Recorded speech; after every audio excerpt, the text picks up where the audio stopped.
반갑습니다. 신신명 10행 일종평회 미년사진. 일종 한일 하나를 뜻하죠. 근본종 바르다평 품을회. 하나의 근본을 바르게 지니면 미년 자치가 없다. 자진 스스로자 다할진 스스로 없어지는 겁니다.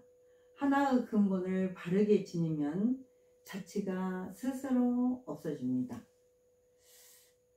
중생은 지나간 일에 대해서 기억을 굉장히 잘합니다. 저는 과거에 제가 머리가 좋아서 기억을 잘하는 줄 알았습니다. 지금 생각해보면 나라는 착이 너무 강해서 나라는 그릇에 딱 달라붙어서 지나간 일들을 내가 말은 잘했을까? 내 행동은 괜찮았나? 이게 되돌아본 것입니다. 옳고 그름, 좋고 나쁨, 착하다 악하다. 앉은 자리에서 이렇게 방석을 달고 이렇게 깔고 딱 앉잖아요.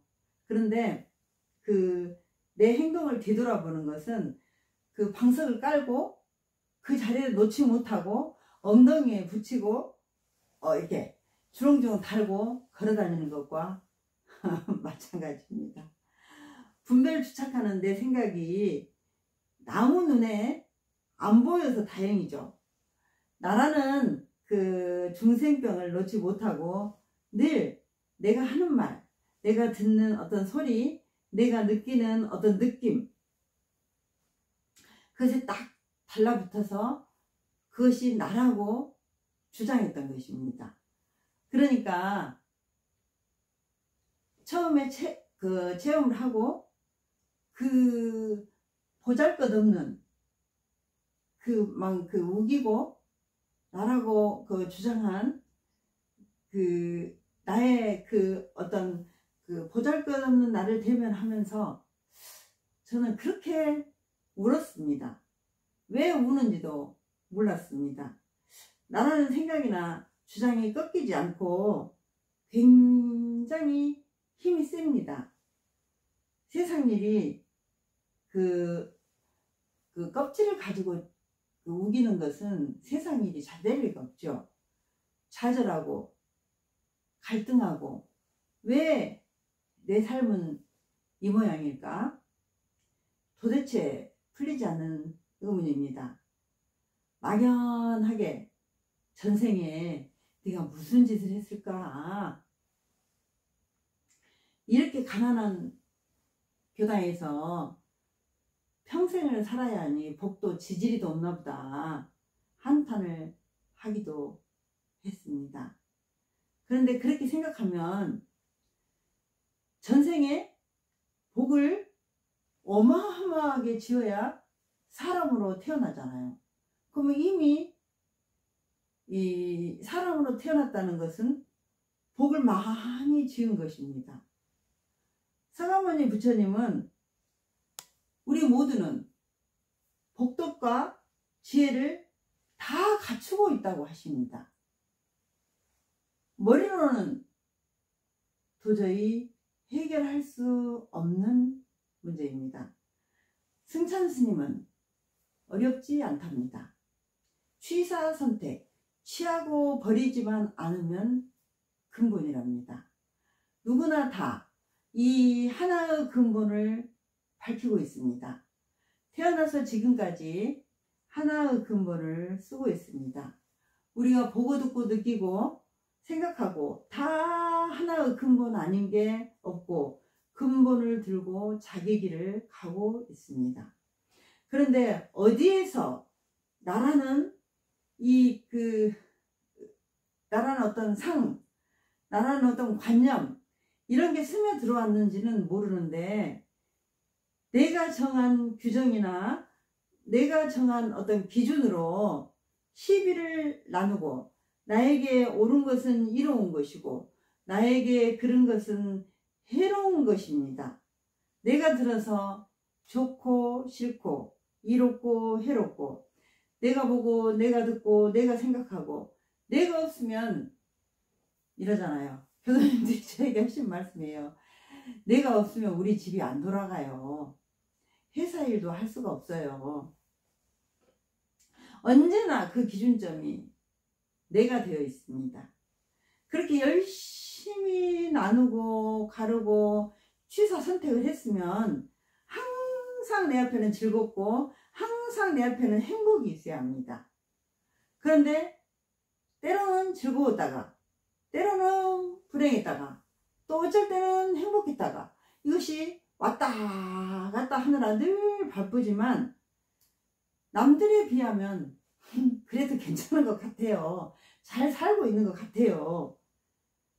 그런데 내가 발 딛고 있는 이곳이 가끔씩 장애를 일으킵니다. 그래서 살 수 없을 만큼 괴로움을 안고 있기도 하고 그럴 때마다 내가 어떻게 해보려고 안간힘을 쓰고 애를 쓰는데 내 뜻대로 되어지지 않으니까 번뇌 갈등 속에서 불만족스럽습니다. 나의 머리로는 지식으로는 번뇌와 갈등을 벗어날 방법이 없습니다. 나의 생각을 깨부술 수 있는 건 도밖에 없습니다. 불법이라고 하죠. 불법은 나를 치유하는 치유법입니다. 승찬 스님은 불법을 도라고 이름을 바꿔서 우리에게 알려주시고 계십니다. 누구나 다 하나의 근본을 가지고 와서 쓰고 있습니다. 나라는 생각이 근본을 딱 가리고 있어서 근본을 쓰면서도 모르니까 나라는 생각을 깨부셔야 합니다. 승찬 스님은 계속 중생의 그 생각을 법문으로서 부수고 있습니다. 도가 뭐냐? 취사 선택하지 마라. 도가 뭐냐? 미워하고 사랑하지 마라. 도가 뭐냐? 인연에도 머물지 말고 법에도 머물지 마라. 도대체 알 수 없는 말만 합니다.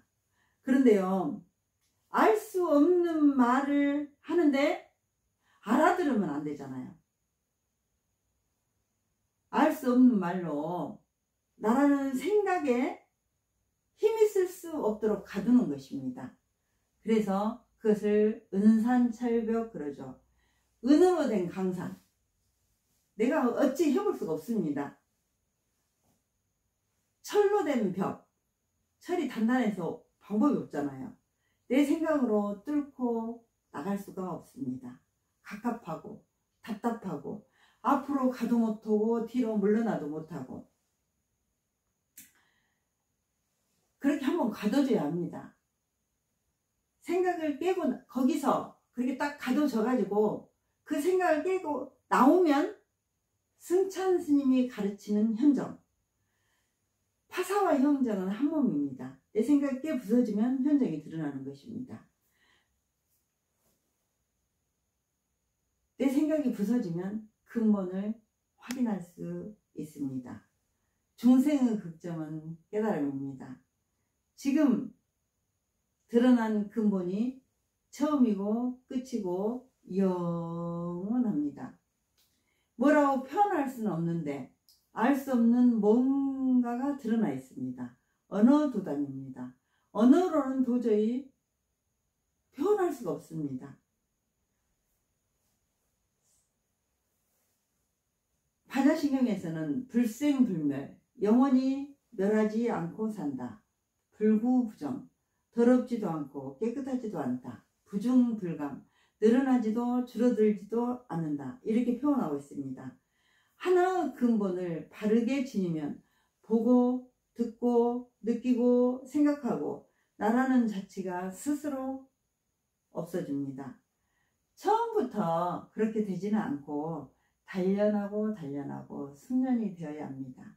계속 그 숙련공 그러잖아요. 숙련공. 단련을 강조할 수밖에 없고 깨달음을 강조할 수밖에 없습니다. 우리 생각을 어쨌든지 막아줘야 되거든요. 그래서 연습을 많이 해서 숙련공은 능수능란하잖아요. 그렇게 되어야 합니다. 도를 마음을 아는 게 깨달음이 아니라 깨달아서 실생활에서 변화를 가져오는 게 공부 효력입니다. 실생활에 변화를 가져오지 않으면 뭐라고 하셨어요? 부채를 여름에 들고 있으면서도 쓰지 않으면 부채를 들고 있는 것은 효력을 못 내는 것이잖아요. 마치 곡식을 키우는 심정으로 공부를 해야 합니다. 계속해서 돌보고 거름 주고 물도 주고. 저는 해년마다 꽃꽂이를 할 때 작품을 내기 위해서 이렇게 꽃배추를 키웁니다. 이게 밖에서 산 꽃배추는 이런 작품을 내지 못합니다. 그런데 꽃배추는 제가 관심을 갖지 않으면 이 영양분이 많은가 봐요. 배추벌레가 어느 틈에 와서 이 제일 부드러운 여기에 앉아서 다 갉아먹어 버립니다. 그러니까 비가 오거나 물을 준 다음 날은 EM을 뿌려주면서 보호를 합니다. 왜냐면 이렇게 벌레가 못 먹도록 약을 쳐주거나 그러지 않으니까. 그래서 꽃집에서 산 배추는 절대로 어떤 그냥 단순한 이게 화분에 있어가지고 이렇게 보도록 줄줄줄줄 이런 작품을 내는데, 집에서 키운 배추는 자연과 함께 정말 아름다운 작품을 만들어낼 수 있습니다. 처음에는 씨를 뿌리고 배추에 이렇게 지금은 이제 많이 사라졌는데 이거는 하얀 배추지만 이렇게 보라색 배추도 있고 또 이렇게 색이 물이 듭니다. 그건 거의 찬바람이 날 때 이렇게 물이 들거든요. 근데 한 6, 8개월을 적당한 비료도 주고 물도 적당히 줘야 되고, 이게 물이 강하면 또 죽어버리거든요. 공부도 똑같습니다. 통하기도 어렵지만 통하고 나서도 때로는 제가 그랬잖아요. 혼동. 계속 혼동이라 조금 편안해진 것 같은데 제자리 걸음인 것 같기도 하고 모르겠고, 습관에 자꾸 넘어지면서 절망감이 들기도 하지만 끊임없이 돌보고 관심을 기울이다 보면 어느 날 이렇게 자리를 잡아서 재색을 내주듯이 또 바람에 늘 흔들리는 갈대가 뿌리를 이렇게 딱 물에 저장해 놓고 갈대에 꽃을 피우면 어떤 탄소를 저장하고 블루카본 역할을 한다면서요. 그래서 뿌리에서는 수분을 흡수해서 생태계를 유지하고 수질 정화작용을 하면서 어떤 바람에도 뽑히지 않고 자기 역할을 하며 한결같이 그 자리에 서 있는 것과 같습니다. 그래서 하나의 근본을 통하고 내면이 확실해지면 나라는 자체가 어느 날 갑자기 스스로 없어집니다. 어디에도 묶이지 않고 자유롭습니다. 저는 아직 왔다 갔다 합니다. 그래도 꾸준하게 단련하고 공부하고 있습니다. 감사합니다.